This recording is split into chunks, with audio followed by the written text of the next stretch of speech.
स्वागत है आप सभी का पसंदीदा यूट्यूब चैनल राय एजुकेशन में। सभी मित्रों को शुभ प्रभात। Very good morning to all of you.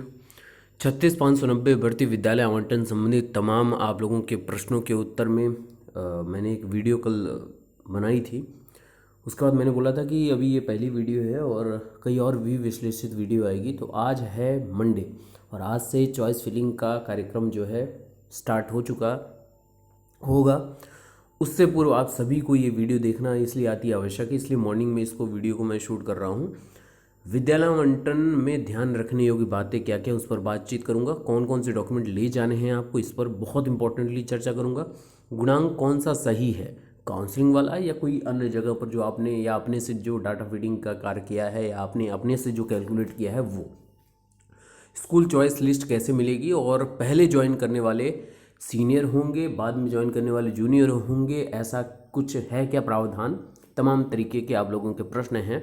तो चलिए फटाफट सभी अपडेटों पर क्लियरफाई कर लेते हैं, सारी क्वेश्चंस को आंसर ढूंढ लेते हैं अपने ज्ञानानुसार, अपने विवेकानुसार और अपने अनुभव के अनुसार। तो चलिए वीडियो शुरू करते हैं छोटे से प्रश्न नोट के साथ। इंडिया के लार्जेस्ट लर्निंग प्लेटफॉर्म अनअकैडमी लेकर आए आप सभी के लिए अनअकैडमी प्लस फीचर, जिसमें घर बैठे आप लाइव क्लासेस अटेंड कर सकते हैं कंफर्टेबली। अनलिमिटेड एक्सेस रहेगा सभी कोर्सेज पर, practice test, batches course, mentorship, guidance, exhaustive coverage रहेगा पूरे सिलेबस पर, रेगुलर डाउट क्लियरिंग सेशंस होंगे, लाइव टेस्ट सीरीज और स्टडी मटेरियल पीडीएफ फॉर्म में मिलेगा। आप सभी की इन सभी चीज़ों की लिंक डिस्क्रिप्शन में है। Unacademy comprehensive batch course on UPTT 2021 जो जैन 25 से मार्च 6 तक है। एनरोल फटाफट हो जाए टॉप एजुकेटर से पढ़ने के लिए।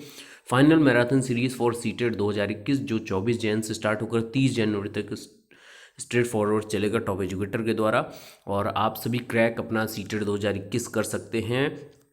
इसके अलावा आप कोई भी पैड कोर्स अनअकैडमी से खरीदते हैं तो आप राय RAITT अगर रेफरल कोड यूज़ करते हैं तो आपको एक्स्ट्रा 10% का बेनिफिट मिलेगा। आप भी परचेस करते हैं, आपका कोई भी फ्रेंड परचेस करता है तो उसको ज़रूर सजेस्ट करिए। टेट प्लस सब्सक्रिप्शन आप 1 मंथ, 3 मंथ, 6 मंथ, 12 मंथ या 24 मंथ का भी ले सकते हैं। Let's crack it. तो विद्यालय आवंटन में ध्यान रखने योग्य बातों पर चर्चा करूंगा इस वीडियो में। सबसे पहले जो पीडीएफ थी उससे ही स्टार्ट करूंगा अपनी बात को और आपको कई मुद्दे समझाता चलूंगा। विद्यालय आवंटन की प्रक्रिया का क्रम क्या रहेगा। इससे पहले शिक्षक विहीन विद्यालयों में कम से कम 2 शिक्षक की तैनाती की जाएगी, ठीक है ना। तो शिक्षक विहीन विद्यालय, और सबसे इम्पोर्टेंट बात है कि इस बार सख्ती से पालन किया जाएगा कि ग्रामीण परिवेश वाले ही विद्यालयों पर ज़्यादा फोकस्ड हो, पहली बात। दूसरी बात कि जितने ज़्यादा शिक्षक विहीन विद्यालय होंगे वो तो शहरी या नगरीय क्षेत्र में तो होंगे नहीं, वो तो ग्रामीण परिवेश में ही होंगे।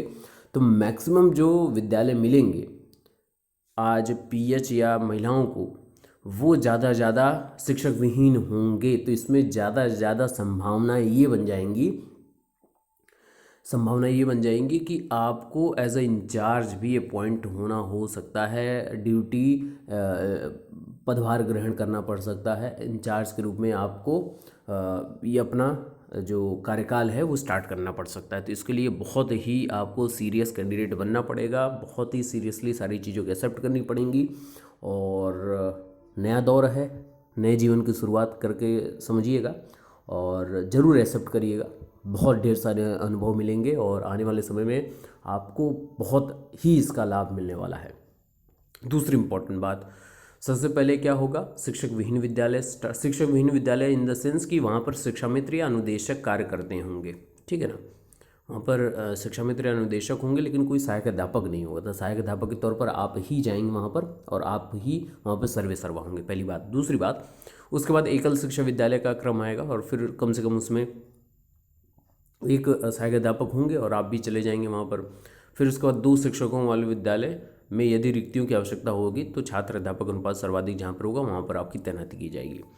अब सबसे पहले दिव्यांग महिला को, फिर दिव्यांग पुरुष को, फिर महिलाओं को, फिर अंत में पुरुषों का विद्यालय आवंटन किया जाएगा। अब सबसे इम्पोर्टेंट बात, जो टाइम स्लॉट आपके ज़िले के बीएसए द्वारा विज्ञप्ति जारी की गई है, कई जिलों की जारी करती कल से लगातार जारी हो रही है, तो वो टाइम स्लॉट ज़रूर ध्यान रखिएगा। क्योंकि अगर आपको अपने कैटेगरी का लाभ, कैटेगरी इन द सेंस कि पीएच हैं आप, महिला हैं आप, तो उसका लाभ लेना है तो अपने निर्धारित टाइम स्लॉट में जाइए।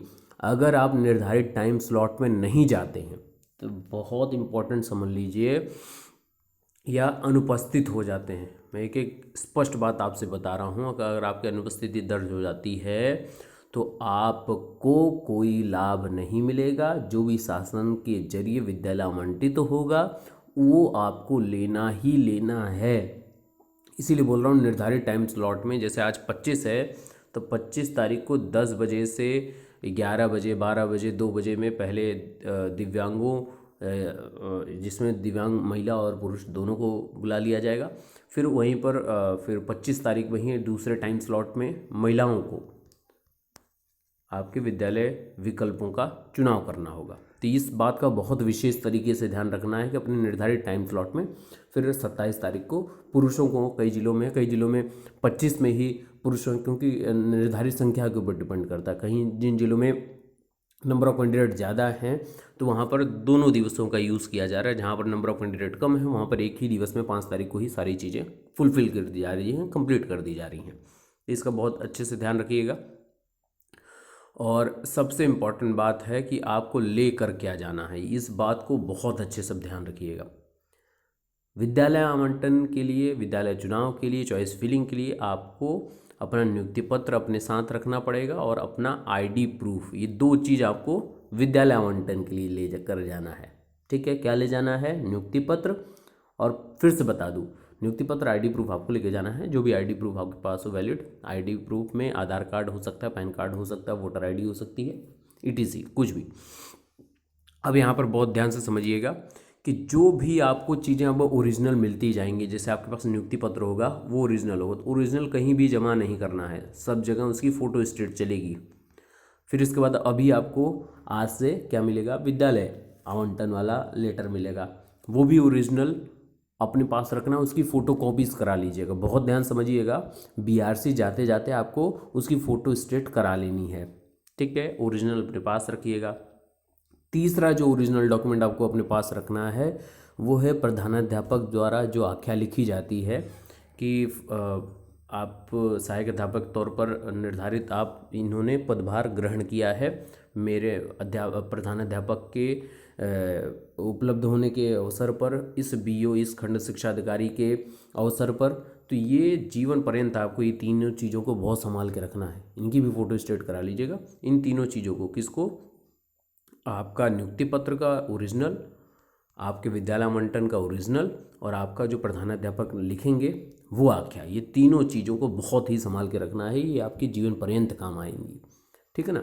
कई कई बार होता है इन्वेस्टिगेशन हो जाती है, किस प्रधानाध्यापक के कार्यकाल में, किस खंड शिक्षा अधिकारी के कार्यकाल में आपने ज्वाइनिंग की थी, किस समय आपका ज्वाइनिंग हुआ था, किस डेट पे हुआ था। तो ये सारी चीज़ें यही प्रधानाध्यापक द्वारा जो आख्या लिखी जाती है वो बहुत इंपॉर्टेंट होता है। ठीक है, कोई नहीं बताएगा आपको, बहुत इंपॉर्टेंट बात बता रहा हूँ आपको, इसको बहुत अच्छे से समझ लीजिएगा। ठीक है, अब गुणांक के ऊपर लगातार आपके प्रश्न आते हैं। गुणांक कौन सा?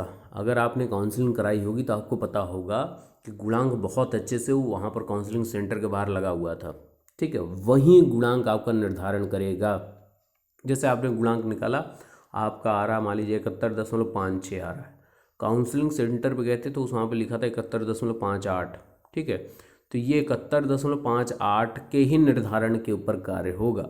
आपने क्या गलती, क्योंकि वहाँ पे राउंड ऑफ हो जाता है। आप मान लीजिए 2 अंक के बाद अगली डिजिट को आप काउंट नहीं करते, लेकिन यहाँ पर राउंड ऑफ होता है। तो मैक्सिमम उसी काउंसलिंग सेंटर के बाहर जो लिस्ट चस्पा की गई थी आपकी गुणांक का निर्धारण के लिए, वहीं उस पर काम करेगी। ठीक है, तो बहुत अच्छे से इसको समझ लीजिएगा। उसी के आधार पर आपको क्रमवार बुलाया जाएगा, उसी के अनुसार क्रमवार पूरी लिस्ट उनके पास होगी बीएससी के बाद, और उसी के अनुसार आपका विद्यालय आवंटन का कार्य शुरू किया जाएगा। अब यहाँ पर अब दूसरी इम्पोर्टेंट बात पे आ जाते हैं। एक मित्र ने प्रश्न पूछा था, मैं प्रश्न आपको दिखा दूँ। तो आकाश वर्मा जी का प्रश्न था कि जैसे कि 4 तक सबको अपना स्कूल ज्वाइन कर लेना है, तो क्या इसमें पहले ज्वाइन करने वाला सीनियर और एक दिन बाद ज्वाइन करने वाला जूनियर हो जाएगा क्या? देखिए, ये सीनियरिटी और जूनियरिटी वाला प्रश्न आपका ख़त्म तब होगा जब आप ये जानेंगे कि कुछ दिन पहले एक विज्ञप्ति जारी की गई थी, अगर आपको याद हो, जिसमें स्पष्ट तरीके से लिखा गया था, जब ज्वाइनिंग करनी थी 36,590 नवनियुक्त शिक्षकों अभ्यर्थियों को नवनियुक्त शिक्षकों के रूप में विषय कार्यालय पर, तो वहाँ पर सीनियरिटी और जूनियरिटी वाला एक प्रश्न आया था और सबको 1 सप्ताह का समय दिया गया था ज्वाइन करने के लिए। आई होप आपको सभी को पता होगा। तो उससे पहले एक विज्ञप्ति जारी की गई थी जिला विस्तृत शिक्षा परिषद द्वारा, जिसमें स्पष्ट लिखा हुआ था कि सीनियरिटी और जूनियरिटी आपके चयनित लिस्ट से तय की जाती है। जिस दिन चयनित लिस्ट जारी की गई है उस दिन से ही सब इक्विवेलेंट सीनियर हैं या जूनियर हैं या संभावस्थ हैं। सीनियरिटी जूनियरिटी इससे नहीं तय की जाएगी। और एक बार आपका ज्वाइनिंग जो है बीएसए कार्यालय पर हो चुकी है तो यहाँ से संबंधित कोई प्रश्न नहीं उठता। 4 तारीख तक आपको समय दिया गया है, आराम से आप 4 तारीख तक ज्वाइन करिए। कोई भागा दौड़ी नहीं है, बहुत इत्मीनान से जिस जगह पर आपको विद्यालय मिल जाएगा तो वहाँ पर आसपास आपको रहने की अगर सुविधाएं हैं तो वो भी देखना पड़ेगा। उसी हिसाब से आप, क्योंकि ज्वाइन जिस दिन से कर लेंगे आपको रेगुलर 9 से 3 पहुँचना ही पहुँचना है। तो घर से जो अप डाउन आप बीएसए कार्यालय के लिए कर रहे थे यार, कहीं से भी कर रहे थे, अब वो सुविधाएं नहीं आपको उपलब्ध होंगी। आपको नई तरीके से अपनी सुविधाएं मुहैया करानी पड़ेंगी अपने आप को। तो उसका बहुत विशेष तरीके से ध्यान रखना है। आराम से आप ज्वाइन करिए, कोई जल्दबाजी नहीं है। और बस ये कुछ आपके प्रश्न थे जिनका उत्तर मुझे देना था। आप सभी को ढेरों शुभकामनाएं।